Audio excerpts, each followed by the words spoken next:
প্রেম আর বিয়ে এই দুটো বিষয়কে যখন মানুষ এক সূত্রে গেঁথে ফেলে তখন যত সমস্যার সৃষ্টি হয়।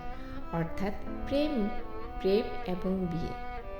প্রেমের ক্ষেত্রে যা হয়, একটা নির্দিষ্ট দূরত্বে থাকে, দুজন কাপল থাকে নির্দিষ্ট দূরত্বে, তখন একটা নির্দিষ্ট সময় অন্তর অন্তর তার খোঁজ খবর নেওয়া, তাকে কল করা, তাকে মেসেজ দেওয়া, মেসেজে রিপ্লাই করা, মানে এক্সট্রা কেয়ারিং যেটা বলে, সেটা হয়ে থাকে প্রেমের ক্ষেত্রে। কিন্তু বিয়ের ক্ষেত্রে বিষয়টা সম্পূর্ণ আলাদা হয়ে যায়। বিয়ের ক্ষেত্রে দুজন মানুষ একসাথে জীবনযাপন করে, তার ভালো মন্দ সব কিছু সে দেখছে, সে জানছে, সে শুনছে। তখন যদি সে তার থেকে প্রেম জীবনের যে প্রেমজ জীবনের যে সব কিছু ছিল সেগুলো যদি সে আশা করে, তখন সেখানে ঝামেলা হবে।